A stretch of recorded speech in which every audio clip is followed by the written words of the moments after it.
the interesting fact that I wanted to say was I lost this beneath me. I don't know.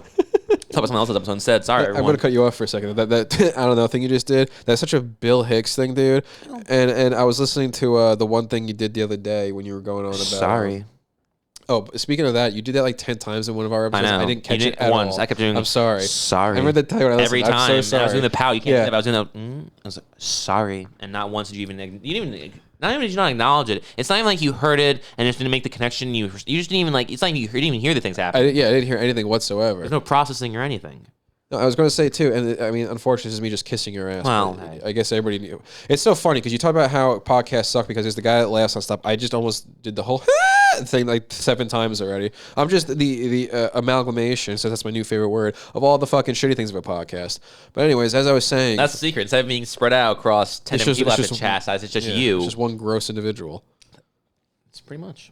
So what I was going to say though was you went on the rant about the whole, I had tons of drugs and I had a pretty good fucking time on them. Yeah. You sounded just like him, dude, and it's just kind of crazy because I really do think he's a modern day philosopher. I heard. No, you know what modern day philosophers are? Modern day philosophers. I think he's great though. But it's cool when you have the little remnants of Bill Hicks coming out because he's a very unique greatness. I try, man. I figured, there's got a pretty successful career stealing Bill Hicks material.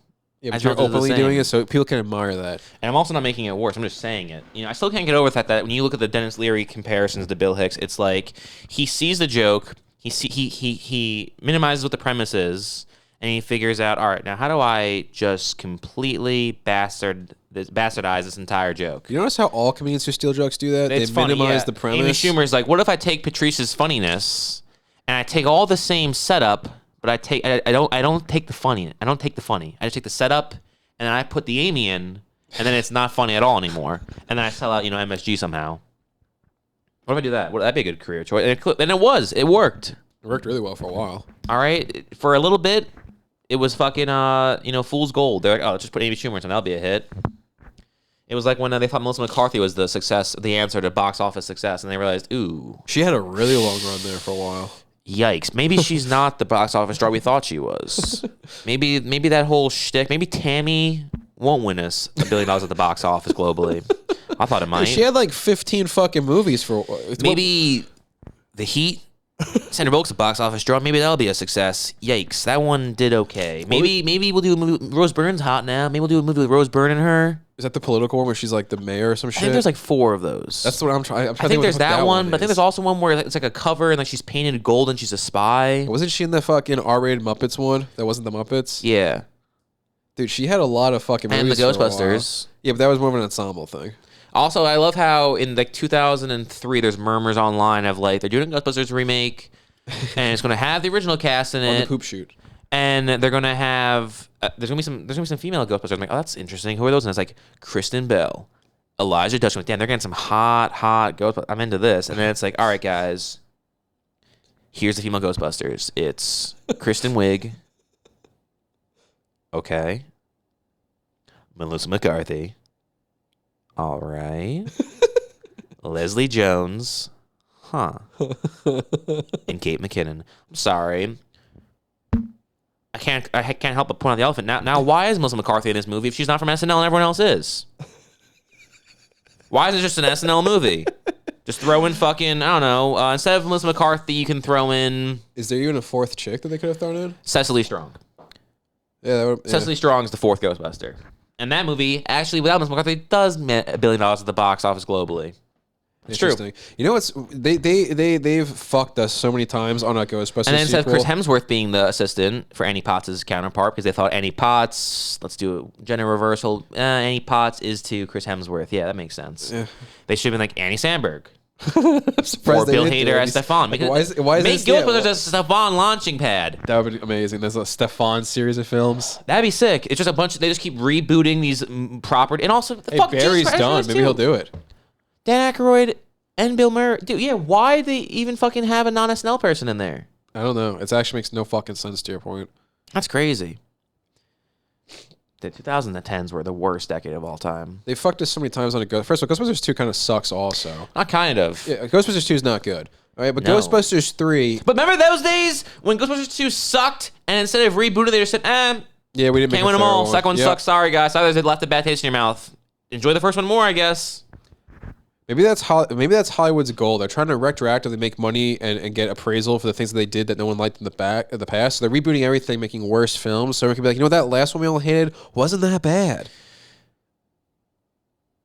I guess that could be it, but that implies that they actually have some sort of an overarching idea, and it's clear to see from the constant just turning of nothingness that they have no plan. They're all just scrambling. That's true. They're throwing things in the they're saying, maybe let's make money. I don't know. Maybe if we make a movie. Ghostbusters Afterlife sucked too. That was my next point, though. Well, Neighbors was a surprise hit. So what if we make it, I don't know, the complete opposite movie now? What if it's girls now, and it's more about like how cool girls are being? And it's like, I don't know. Wasn't the first one kind of like a bro comedy for guys? I can see why you would think that. Yeah, it was something. And we would put that fan base on the back burner. We try to get this other fan base we don't have yet. It's like, that's interesting. How do you keep the fan base you have, and then maybe over time you get other fan base? That's stupid. Yeah, I like how the things become, okay, so now we're really successful in the 18 to 36 market, so now we're going to make a movie that is going to really just piss them off, but we're hoping to lock in that 36 to 54 market. That's the market you need to tap into to really achieve success, so. It's all going to the inevitable time where everything just becomes PG. Everything is just, there's only like 6 different kinds of films that can come out. It's only genres, and they're only will have a set group of actors, and everything just becomes way more. There's no creativity anymore. It's just all safe bets, and everything makes the same amount of money at the box office, no matter how well it does. It all generates the same amount of money. Every single movie generates $476 million at the box office every single time. That's the end game. I hope that's not the end game. That sounds terrible. That sounds fucking horrific. What we got right now kind of sucks also. Well, yeah, but I feel like the 2010s were so god awful, and the 20s have been so god awful. Just so we can like how the 80s were so. Even though I like the 80s were like Tarantino says just like kind of lifeless. Like, the movies that came out in the 80s were not very thought provoking. They were all like, "Isn't America awesome? Isn't it cool living in the city when you're a small kid from Indiana? What if you met a beautiful woman? But she doesn't want a small town boy. She wants a big city man." And then it's like Michael J. Fox is big city man. It's funny because he's actually short. That's actually about 95% of the humor in the 80s. It was like, well, this guy's short. Let's have him play basketball. I think we do need to have a time again where let's have this 7'4", 330-pound guy be a ballerina. I think we need to have a time again where like they make movies that actually try to say, "Hey, it's good to be in this country. Yeah, that'd be cool. It's not the worst place in the world." Those were. I wasn't saying that. The 80s were cool movies. Hey, guess what? Because my point was that the 80s movies led to the 90s movies of everything being crazy. But guess what else happened in the 90s? Economic surplus. It's true. Because we all loved our fucking country. Let's bring back Reaganomics. Yeah, that's what we needed to do. The 80s did something that led into the great 90s, and we had a shitty 10s, whatever you want to call it. 20s are fucking bad so far, man. Bad to the bone, and not in a fun way. It's not bad in a fun way. It's bad in a bad way. Look at all the things that have been rebooted, though. Really, I know we're not treading new ground here. We're not blazing a new trail talking about how annoying reboots are, but it's like, well, now we're talking. I don't even understand the point of some of these reboots. Like when they rebooted Home Alone again it's like, how many Home Alone reboots will it take for whoever owns the IP of Home Alone to realize, oh, the premise of a kid being home alone wasn't what worked. It was Macaulay Culkin that worked. Yeah, I know. Interesting. And no one's asking for another one. No. Everybody just watches 1 and 2. Exactly. Everyone stops at 1 and 2, and then occasionally you catch 3 on the TV. Maybe you're a sad sack of shit with a meaningless life, and you were, watching the ABC version where they're like, we brought back Daniel Stern. Yes. That's a great move if the Wonder Years was still on the fucking air. Okay, that's no longer on the air. There's no big diehard Diner fans. There's no Wonder Year fucking. Please bring it back. I mean, they brought that back too. There's no Home Alone 2 people freaking out. So it's like when they brought back Daniel Stern, City Slickers guys. So when Daniel Stern's like, I'm in the TV movie, everyone's like, that sounds about accurate. I'm not really interested. It just sounds about. He's in the TV movie. What are you even talking about? In 2013, I think 2014, 2015, they made a Home Alone called Home Alone, like Home Wrecked or something like that. Oh, and Daniel Stern was the father of the kid who fucking was home alone. Whoa. Wait a second. Marv wasn't playing Marv? No, Marv was playing the father. Even though... That's fucking dumb. I was going to say, it's a little interesting for Daniel Stern to be celebrating Christmas so much. I'm just saying. Something in my heart of hearts was like, this doesn't make sense. Does that get lost his way to the synagogue? What's he doing here? Why aren't they so... Why even do that? That'd be at least interesting. That'd be something new. Home Alone. For 8 nights? And we're like, oh my god, that's crazy. But again, it's like the reason we like Home Alone was because Macaulay Culkin. Okay? We didn't like it because we weren't saying finally more movies about kids being left alone at home with bad parents fighting robbers. I think they made the first one to justify everyone who left their kids home. They say, look, he worked out just fine. Everything's fine. We leave the kids that was my thing there. the other day when I said there were less school shootings because fucking kids were getting smacked by teachers so often. Yeah. You know? If you beat kids that leave them up, it's all terrible. Everything that's rebooted sucks. What's a good reboot? Ooh, you know what's a really good one? I actually referenced it. You didn't catch it. I said the poop shoot before. It's a reference to Jay and Silent Bob. Jay and Silent Bob reboot's awesome. And Clerks 3 is even better. Clerks 3 was one of the worst movies ever made. Yeah, that's Clerks 3 had terrible. Clerks 3 was so bad that the one scene it had that was good was so jarring.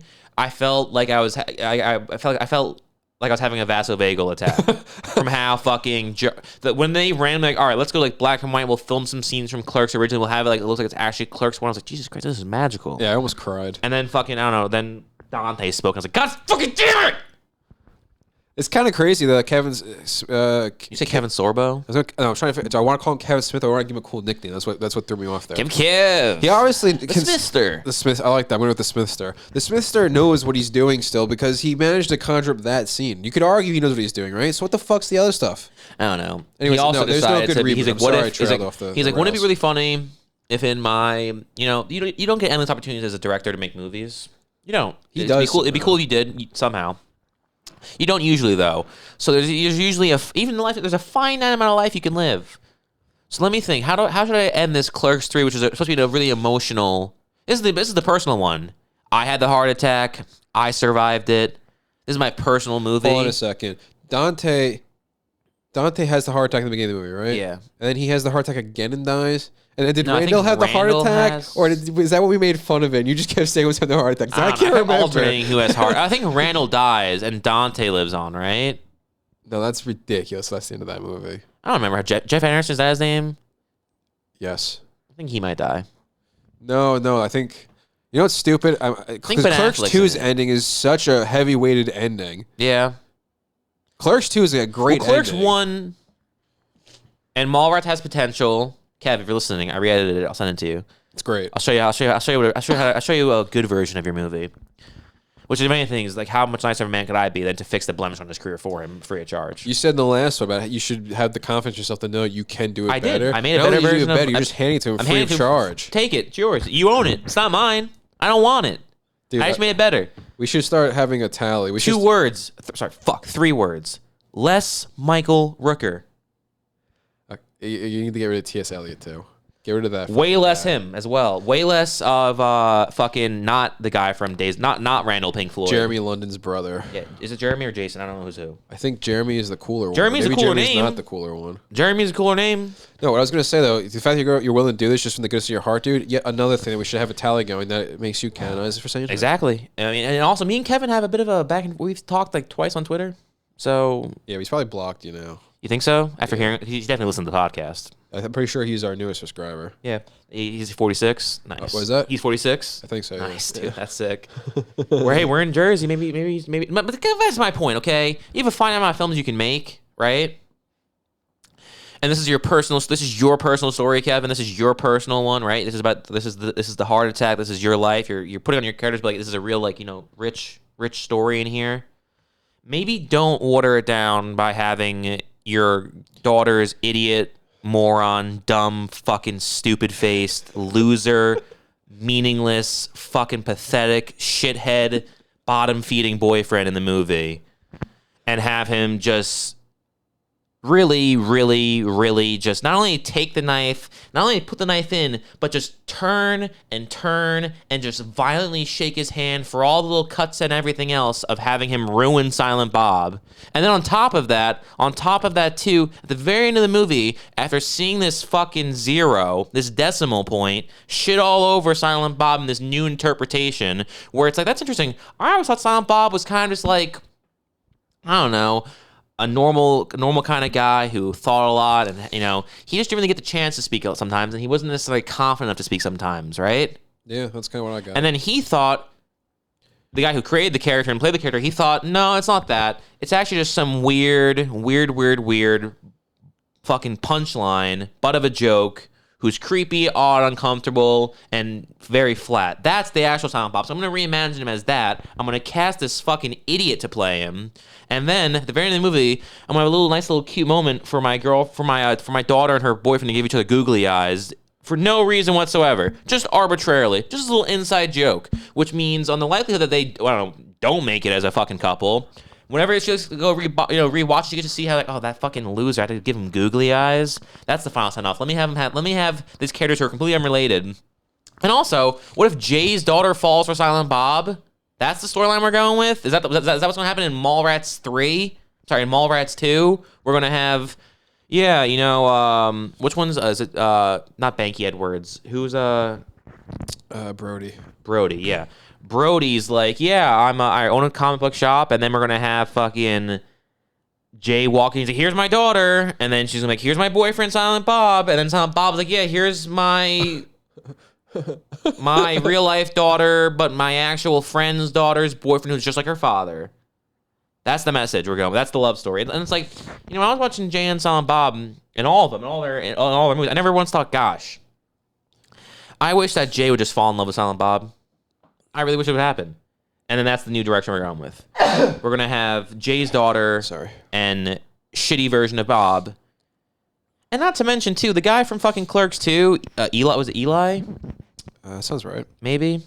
Did he really need to have... I thought he was funny. Did he really need to have that asshole following him around? Dude, he's so bad in the third one, though, that I was convinced he wasn't even a character in the second one. He was hilarious in the second one. He was genuinely funny. Yep. He was a good addition. Why is the third one so much inside joke related, though? I don't remember Clerks being all inside jokes. Clerks or 2... Chasing Amy being all inside jokes. No, Clerks 2's inside jokes were...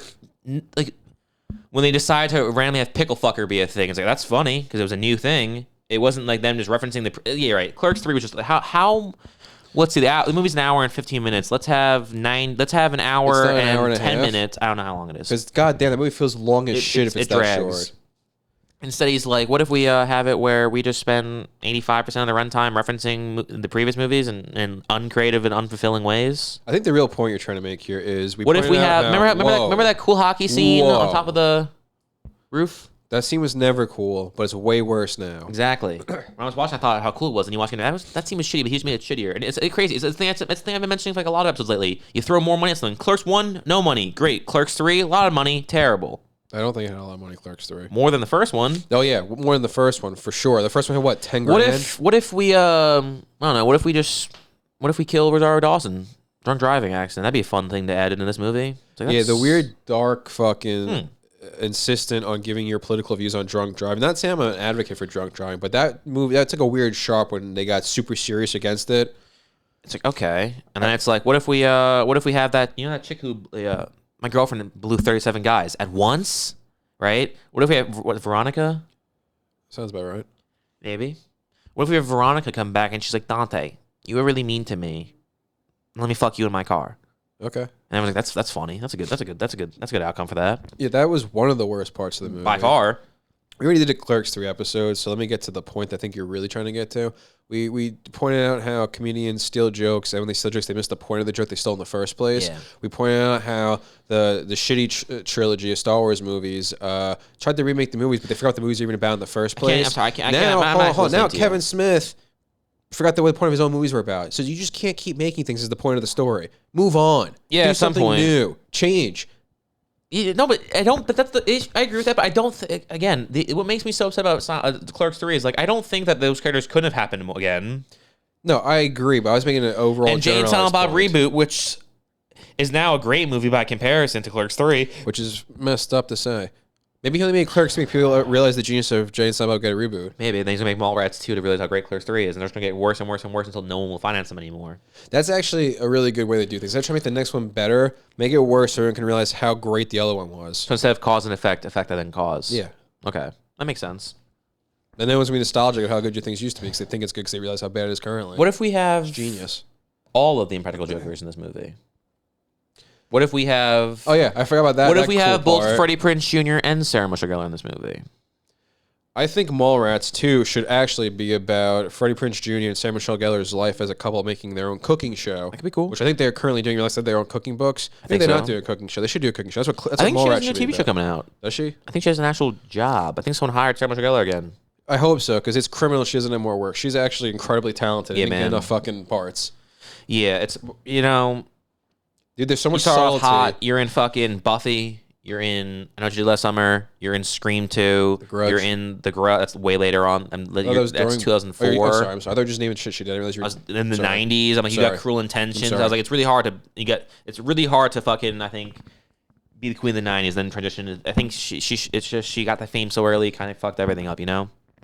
That's fair, but Buffy lasted until 2004 or 2003, whatever the fuck it is. I mean, there was enough of a launching pad there. I think it's not like it ended in 2000. She had a couple years going into it. Honestly, she probably needed to fucking say no to more things. It says it all goes back to that monster, Joss Whedon. Joss Whedon, yeah.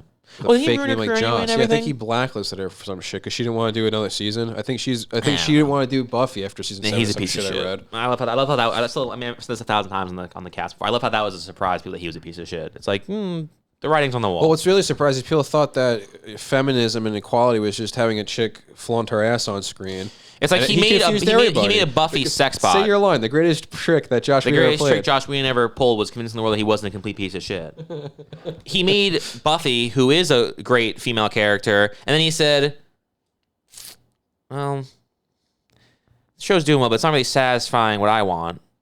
And I think Spike should have a sex toy of Buffy, and we'll have Sarah Michelle Gellar play both parts, and she can then she can be both the whore and the Madonna. Dude, I didn't even realize she played that part. I for a second thought it was actually a robot Sarah Michelle I know, Gellar. but just everyone's like, "Oh, that's crazy." That's the guy, how good she's an actress. He takes the main character of his show, and then at the same time as having his main character, everything revolves around, also waters her down and makes her into a sex toy.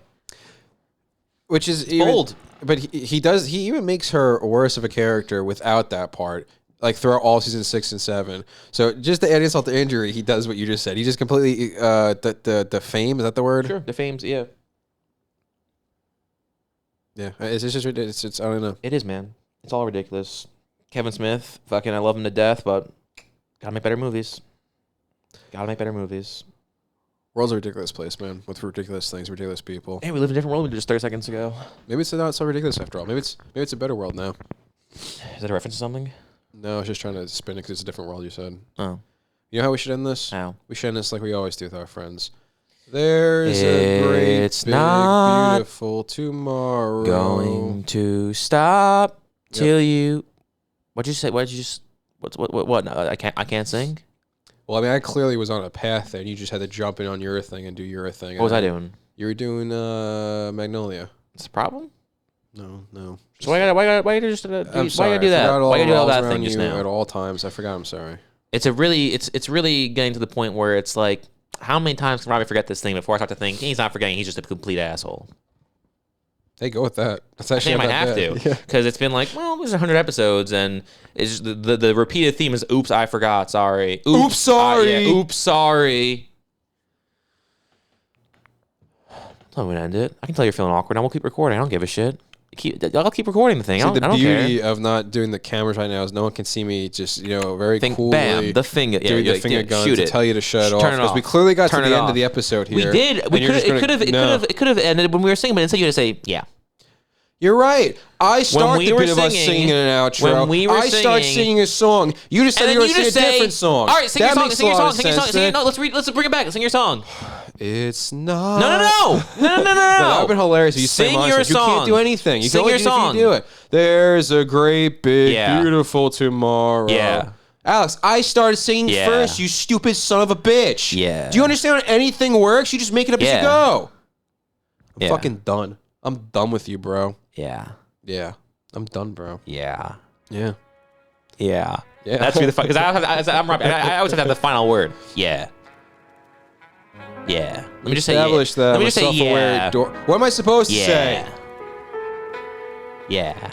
So I like how you don't like the episodes when we don't make jokes nonstop, but then you really want the episodes to always be where I just start screaming in my mind. It's great. It's fun. It's good TV, man. No one thinks it's funny hearing someone have a nervous fucking breakdown to the light of you. I disagree so much. There's nothing funny and then he's have a nervous breakdown. Go fuck yourself. See? That's what we want! There it is!